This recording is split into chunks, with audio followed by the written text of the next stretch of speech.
농사 공부를 할 때는 원리는 누구에게나 통하는 것이니만큼 꼭 지켜야 하고, 실제로 하는 것은 상황에 따라 농장주의 의도에 따라 하는 것임을 유념해야 합니다.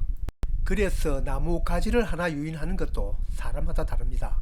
원리가 다르면 헷갈린다고 해야 하지만 방법이 다른 것을 보고 헷갈린다고 생각하면 안 됩니다.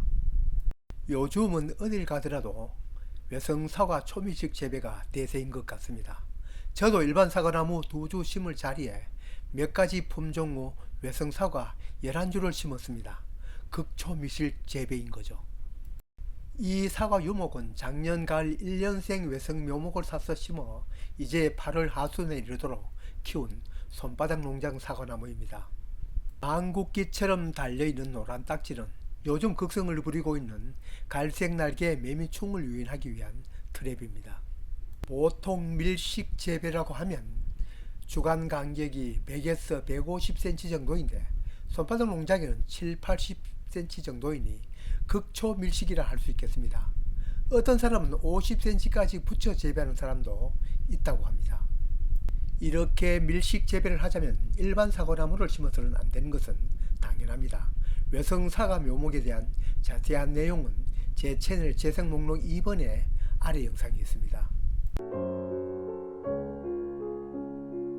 일반 사과나무는 옆가지가 이렇게 주지에 또 부주지 또는 측지가 나오고 거기에 또 결과지가 붙어 있지만, 밀식 외성 재배는 주간 간격이 좁다 보니 가지가 길게 뻗어도 35 내지 40cm 나가도 옆가지에 닿습니다. 가지도 길게 나가지 않도록 해야겠지만 아무리 짧아도 눕히지 않으면 닿게 됩니다. 그래서 이름부터 옆가지는 모두 측지라 부르며 그 측지 끝은 모두 결과지로 사과를 답니다. 가지마다 사과를 1개, 어쩌다 2개를 다니 대신 위로의 주간은 높아야 가지를 많이 달 수 있습니다. 그러니 뭐니 해도 기둥격인 주간을 높이 빼올리는 것이 첫째 할 일입니다. 이처럼 파이프를 세우고 파이프에 의지하여 키우는데 가지가 열상을 잃지 않도록 이렇게 사이를 띄어가면서 묶어줍니다. 측지는 당연히 눕혀야 길게 자라지 않습니다.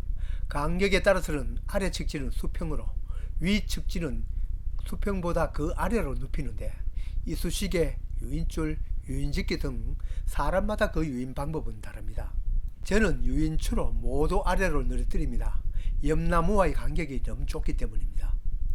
밀식 재배에서는 세장 방추형이나 변형된 나리타형 등으로 가꾸지만 저는 가지를 더 아래로 눕히는 솔렉스형에 가깝게 키우려고 합니다.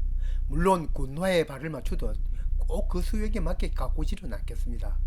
묘목을 심고는 일단 무릎 아래의 가지는 필요 없으니 잘라내고 그 위까지는 어떤 사람은 몽땅 자르고 새가 가지를 받기도 하지만 전 가느라단 가지는 그대로 두었습니다. 주관을 높이 빼올리고 그 주관에 측지를 많이 나오도록 해야 합니다. 흔히 아상철이라고 하여 눈이 나올 만한 자리 0.5cm 위에 목질부까지 상처를 냅니다. 모든 나무들은 위로 자라는 옥신이라는 호르몬을 나무 끝에서 내보내고 옆으로 가지를 내려는 사이토키닌이라는 호르몬을 뿌려서 내보냅니다. 그래서 옥신이라는 호르몬이 이 눈에 내려오지 않아야 새순이 나오는 데 도움이 됩니다. 전문 가수원에서는 사이토키닌 호르몬제를 이 눈에 살포하기도 하지만 전 가지가 안 나온 곳이 적으니 그대로 아상 처리만 하였습니다. 나오는 새순마다 측지로 다 사용하는 것은 아니지만 선택의 폭이 넓어야 합니다. 아시다시피 모든 나무는 정부 우세성이 발현되어 정수리 부분이 더 잘 자랍니다. 비록 꼭대기 원순보다는 낮은 위치에 있지만 그래도 바로 아래 가지는 꼭대기 순과 경쟁을 합니다. 그런 가지나 순은 몇 눈 남기고 자르거나 자라지 못하도록 추를 달아 늘어뜨립니다.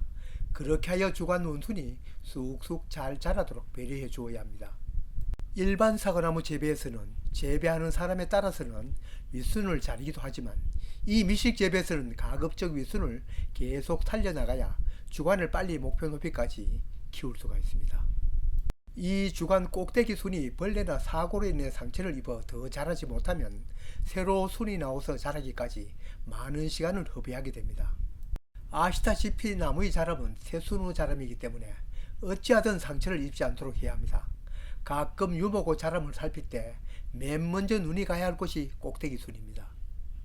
새순에 진딧물이나 다른 해충이 붙어 있나 살펴봐야 합니다.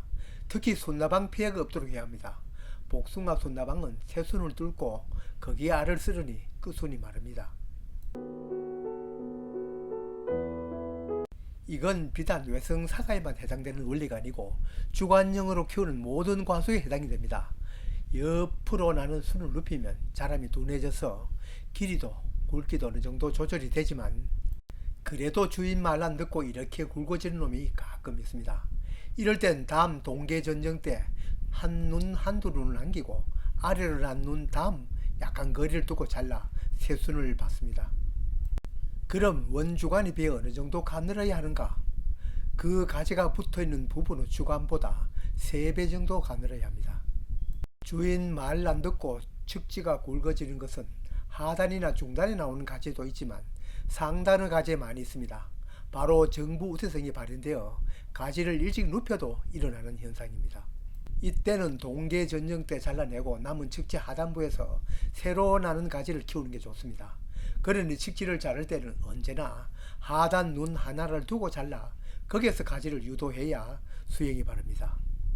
사과나무 초밀식 외성 재배를 하더라도 띄우는 간격에 따라 측지 관리 방법이 다를 수 있습니다. 1m 넘게 띄우면 하단가지 중간을 절단 전정하여 다시 몇 개의 가지를 내는 경우도 있습니다만 저처럼 극초밀실인 경우에는 어쩌다 몇 개의 가지로 갈라질 경우도 있지만 주관에서 나온 측지 한 가지에 사과 한 개를 단다고 생각하면 됩니다. 내년 2년 차에는 몇 개의 사과를 달 예정입니다. 1년차 묘목을 식자여 아직 어린 만큼 많이는 못합니다. 그리고 2년차 가꾸기도 1년차와 그렇게 달라질 것은 없다고 봅니다만 이대로 자란다면 주관 높이를 목표치까지 도달할 것입니다. 그때부터는 측지가 필요없이 굵어지면 다시 갱신하는 것이 다르다면 다를 것입니다.